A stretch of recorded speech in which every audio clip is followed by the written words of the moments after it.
Добро пожаловать на канал Рецепты из тетради.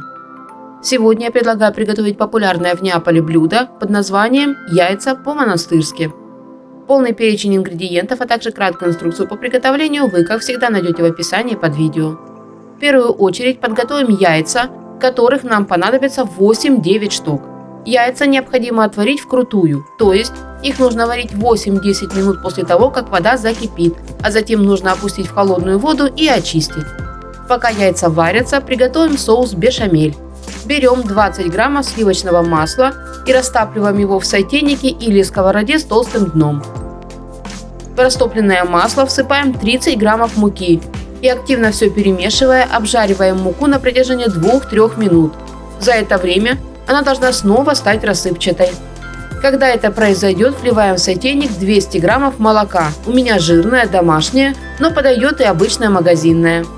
Активно перемешивая содержимое сотейника, варим соус на минимальном уровне нагрева, чтобы он не пригорел, и ждем, когда соус закипит и загустеет.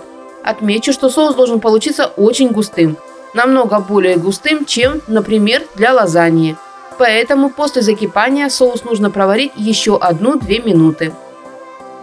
Практически готовый бешамель снимаем с огня и добавляем в него по вкусу соль и черный молотый перец, а также половину чайной ложки мускатного ореха. Еще раз тщательно вымешиваем соус, который буквально на глазах становится еще более густым. И это хорошо, чем гуще он будет, тем лучше. Перекладываем бешамель в достаточно глубокую миску и накрываем пленкой в контакт, чтобы на его поверхности не образовалась корочка. Оставляем пока соус остывать и займемся яйцами, которые к этому времени как раз сварились. Яйца нам нужно разделить на белки и желтки, поэтому аккуратно разрезаем каждое яйцо вдоль на 2 половинки, стараясь не повредить целостность этих половинок, и достаем желток.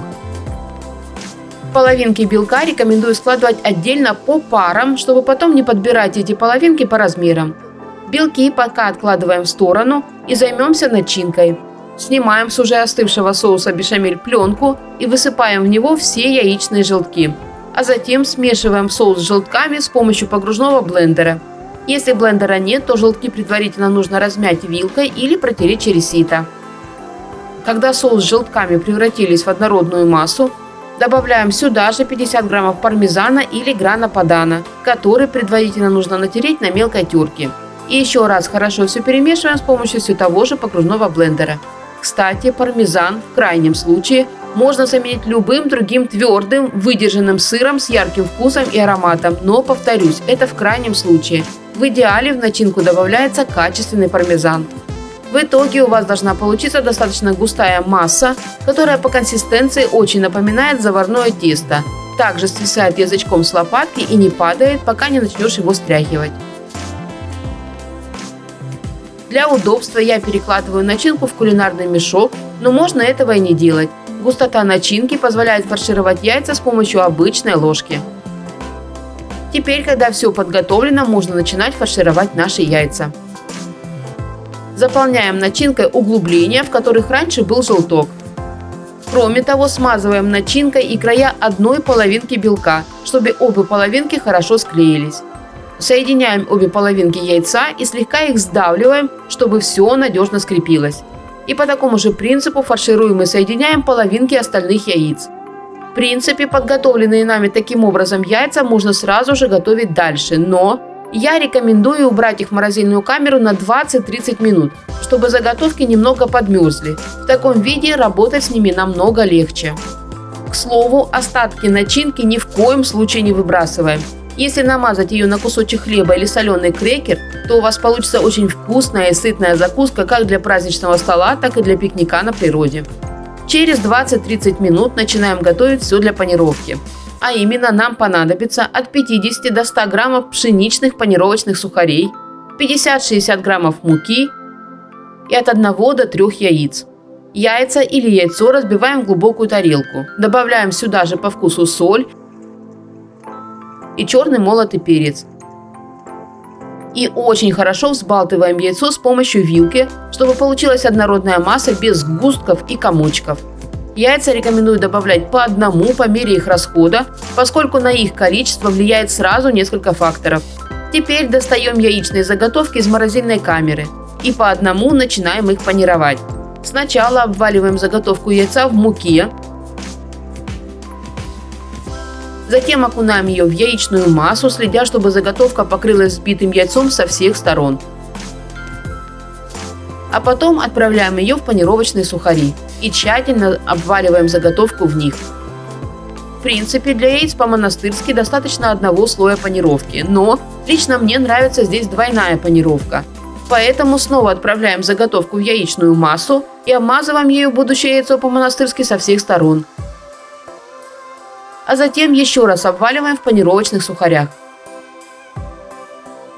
Руками слегка вдавливаем сухари, придавая заготовке яйца аккуратную форму. И по такому же принципу формируем остальные заготовки неаполитанской закуски из яиц. Когда все заготовки подготовлены, можно переходить к заключительному этапу.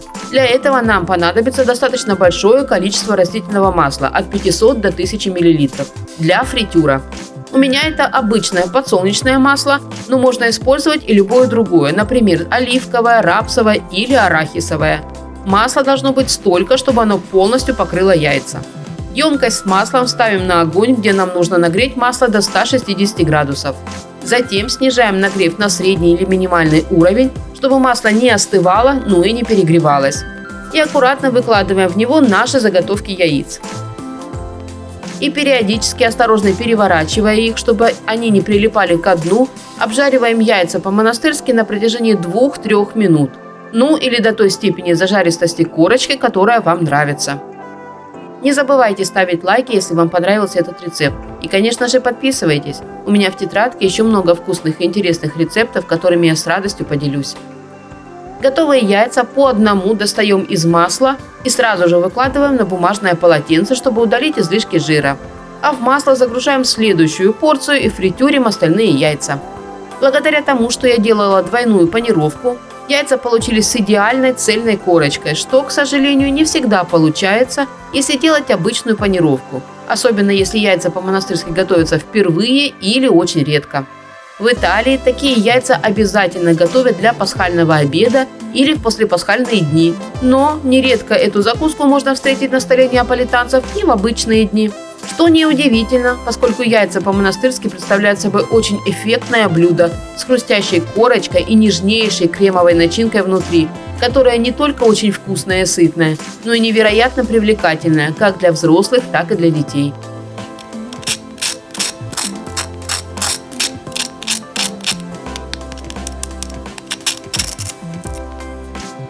Согласитесь, что устоять перед такой закуской просто невозможно.